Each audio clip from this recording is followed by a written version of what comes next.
ada contoh dari diagram perubahan konsentrasi reaksi dan hasil reaksi. Pada diagram ini menunjukkan bahwa reaksi kimia A, B mengalami proses laju reaksi yang ditunjukkan dengan berkurangnya molekul A serta bertambahnya molekul B pada setiap satuan waktu. Konsep ini dapat dirumuskan dengan Ra sama dengan min delta konsentrasi A per delta T. Ra ini menunjukkan laju reaksi berkurangnya zat A, lalu atau Rb sama dengan delta konsentrasi B per delta T. Rb ini menunjukkan laju reaksi bertambahnya zat B. Yang selanjutnya ada persamaan dari laju reaksi. Hubungan kuantitatif antara reaksi dengan laju reaksi dinyatakan dalam suatu persamaan yang dimaksud dengan persamaan laju reaksi. Dengan adanya persamaan laju reaksi ini, kita dapat memprediksi laju reaksi dari suatu reaksi kimia. Sebagai contoh pada reaksi A plus BB dengan produk CC plus DD, di mana A dan B merupakan reaksi, C dan D merupakan produk, dan ABCD kecil ini merupakan koefisien penyetaraan reaksi.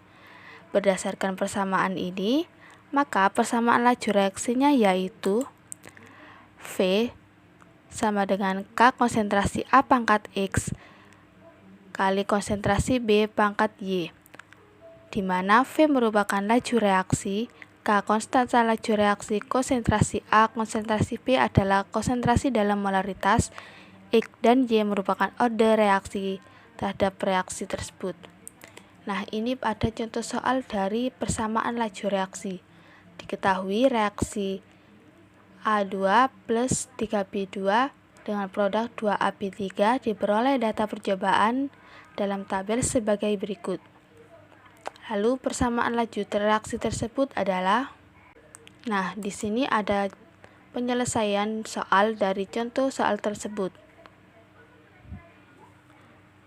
Dari soal tersebut, maka persamaan reaksinya yaitu A2 plus 3B2 dengan produk 2AB3, sehingga dapat ditulis persamaan lajunya yaitu V sama dengan K konsentrasi A2 pangkat X dan konsentrasi B2 pangkat Y.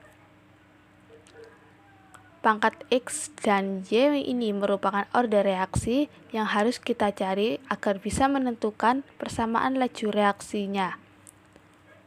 Nah, order reaksi terhadap A2 dapat ditentukan dengan membandingkan percobaan 1 dan 2. Karena pada percobaan 1 dan 2 ini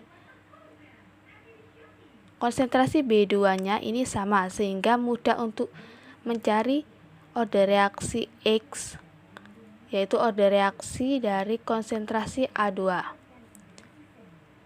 Untuk mencari ini, maka kita harus membandingkan antara percobaan 2 dan percobaan 1 dengan V2 per V1, di mana K dikali konsentrasi dari A2 pada percobaan 2 yaitu 0,02 pangkat X dan konsentrasi B2 pada percobaan 2 yaitu 0,02 pangkat Y. Sedangkan V1 yaitu K konsentrasi dari A2 pada percobaan 1 yaitu 0,01 pangkat X dengan konsentrasi B2 pada percobaan 1 pangkat Y, sehingga dihasilkan 0,02 per 0,02. Ini merupakan laju awal dari percobaan 2 dan percobaan 1 sama dengan 2 pangkat X, sehingga dihasilkan order reaksi X sama dengan 0. Lalu yang selanjutnya yaitu mencari order reaksi terhadap B2 yaitu Y dengan membandingkan percobaan 2 dan 3. Nah, untuk mencari order reaksi ini sama seperti cara untuk mencari order reaksi X tadi.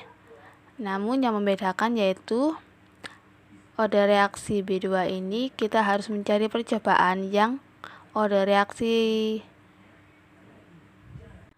yang konsentrasi A2-nya memiliki konsentrasi yang sama, sehingga V3 per V2 sama dengan, untuk percobaan ketiga ini, K kali konsentrasi dari A2 pada percobaan 3 yaitu 0,02 pangkat X, kemudian konsentrasi dari B2 pada percobaan 3 yaitu 0,04 pangkat Y.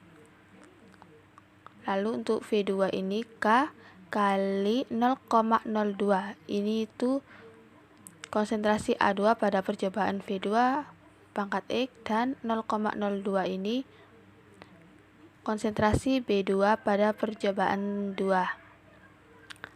sehingga dihasilkan Y sama dengan 2, sehingga persamaan laju reaksinya yaitu V sama dengan K kali konsentrasi B2 pangkat 2. Kenapa konsentrasi A2 ini tidak diikutkan? Karena pada konsentrasi A2 ini order reaksinya 0, otomatis pangkat 0 menjadi 1, sehingga tidak perlu ditulis.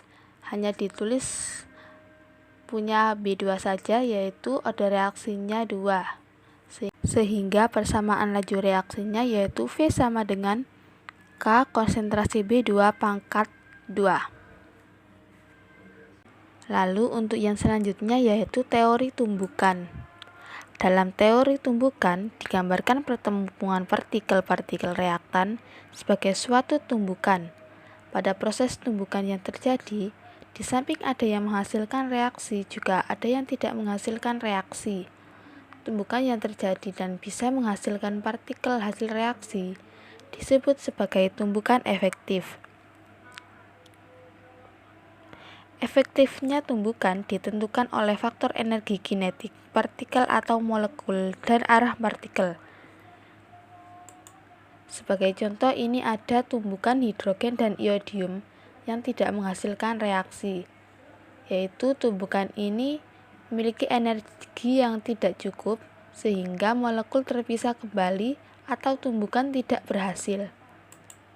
Ini ada tumbukan hidrogen dan iodium yang menghasilkan reaksi, yaitu pada tumbukan ini memiliki energi yang cukup, ikatan-ikatannya kemudian putus dan terbentuk ikatan baru, sehingga molekul HI terbentuk dan menyebabkan tumbukan berhasil. Hasil kali frekuensi tumbukan dengan fraksi molekul yang memiliki energi yang sama atau melebihi energi aktivasi menentukan laju reaksi kimia. Fraksi molekul yang teraktifkan biasanya sangat kecil, dan hal ini menyebabkan laju reaksi jauh lebih kecil daripada frekuensi tumbukannya itu sendiri. Jika nilai energi keaktifannya semakin tinggi, maka molekul yang teraktifkan akan semakin kecil, sehingga semakin lambat reaksi berlangsung. Berdasarkan teori tumbukan, diasumsikan bahwa selama tumbukan yang terjadi antara molekul A2 dan B2 akan mengakibatkan ikatan AA dan BB putus dan terbentuk ikatan AB yang sesuai dengan gambar berikut, yaitu tumbukan molekul dan reaksi kimia, yaitu pada A tumbukan ini tidak memungkinkan terjadinya reaksi, dan pada B ini tumbukan yang memungkinkan terjadinya reaksi. Reaksi kimia dapat terjadi jika partikel-partikel reaktan saling bertumbukan satu sama lain. Namun, tumbukan yang terjadi tidak semuanya akan menghasilkan zat baru yang berupa hasil reaksi. Zat baru dapat diperoleh dari tumbukan yang berlangsung sempurna atau yang disebut dengan tumbukan efektif. Partikel zat yang saling bertumbukan terkadang juga tidak langsung berubah menjadi zat hasil. Tumbukan tersebut terlebih dahulu membentuk molekul kompleks yang dinamakan molekul kompleks teraktivasi. Energi aktivasi atau EA merupakan energi tumbukan terendah yang dibutuhkan supaya bisa terbentuk molekul kompleks teraktivasi sehingga reaksi dapat berlangsung. Untuk yang selanjutnya yaitu faktor-faktor yang mempengaruhi laju reaksi. Reaksi kimia dapat berlangsung atau tidak dapat dijelaskan dengan menggunakan teori tumbukan. Menurut teori ini, tumbukan antar partikel akan menghasilkan reaksi apabila memiliki energi yang cukup, serta arah tumbukan yang tepat atau disebut dengan tumbukan efektif. Semakin sering suatu molekul mengalami tumbukan efektif, maka semakin cepat laju reaksinya. Nah, ada 4 faktor yang mempengaruhi laju reaksi, antara lain suhu, luas permukaan bidang sentuh, konsentrasi, dan katalis. Untuk yang pertama yaitu suhu. Nah, di sini ada ilustrasi dari partikel-partikel yang diberi suhu yang tinggi dan suhu yang rendah. Pada ilustrasi ini terlihat jelas bahwa pada suhu yang tinggi, partikel akan semakin sering mengalami tumbukan, sedangkan pada suhu yang rendah hanya sedikit partikel yang mengalami tumbukan. karena apabila suhu dinaikkan, maka kalori yang diberikan akan menambah energi kinetik partikel bereaksi, sehingga mengakibatkan pergerakan partikel bereaksi semakin cepat. Semakin cepat pergerakan ini, maka sering terjadi tumbukan yang efektif. Tumbukan inilah yang dapat mempercepat terjadinya reaksi kimia. Untuk yang selanjutnya yaitu luas permukaan. Nah, di sini ada suatu percobaan di mana gelas 1 ada serbu Fe yang dilarutkan dalam HCl dan gelas 2 batang Fe yang dilarutkan pada gambar yang dilarutkan dengan HCl.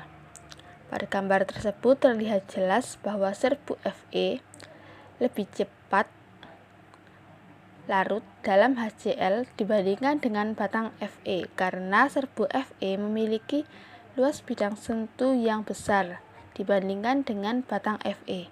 Semakin luas bidang sentuh, makin cepat bereaksi. Jadi semakin halus ukuran kepingan zat padat, maka semakin luas permukaan bidang sentuh sehingga mengakibatkan seringnya terjadinya tumbukan yang efektif. Tumbukan inilah yang dapat mempercepat terjadinya reaksi kimia. Itu konsentrasi. Nah, di sini ada ilustrasi dari partikel-partikel yang memiliki konsentrasi rendah dan konsentrasi yang tinggi. Pada gambar ini terlihat jelas bahwa konsentrasi partikel yang memiliki konsentrasi yang tinggi akan sering mengalami tumbukan, sedangkan konsentrasi yang rendah jarang mengalami tumbukan antar partikel. Karena apabila konsentrasi bereaksi bertambah, maka jumlah partikel bereaksi akan semakin banyak. Bertambahnya jumlah partikel ini akan semakin mudah terjadi tumbukan antar partikel, sehingga memungkinkan terjadinya reaksi semakin besar. Hal inilah yang menyebabkan apabila konsentrasi bereaksi semakin besar, maka menyebabkan laju reaksi semakin cepat. Untuk yang selanjutnya yaitu katalis. Salah satu cara lain untuk mempercepat laju reaksi adalah dengan jalan menurunkan energi pengaktifan suatu reaksi. Hal ini dapat dilakukan dengan menggunakan katalis. Katalis adalah zat yang dapat meningkatkan laju reaksi tanpa mengalami perubahan kimia secara permanen. Katalis ini dapat mempengaruhi laju reaksi. Peran katalis dalam mempercepat laju reaksi dengan cara membuat mekanisme reaksi alternatif yang berbeda dengan harga energi aktivasi yang lebih rendah dengan energi aktivasi tanpa katalis. Dengan energi aktivasi yang lebih rendah, menyebabkan lebih banyak partikel yang mengalami tumbukan efektif, sehingga laju reaksi menjadi meningkat. Seperti pada grafik yang ada di samping itu, merupakan grafik pengaruh katalis terhadap energi aktivasi.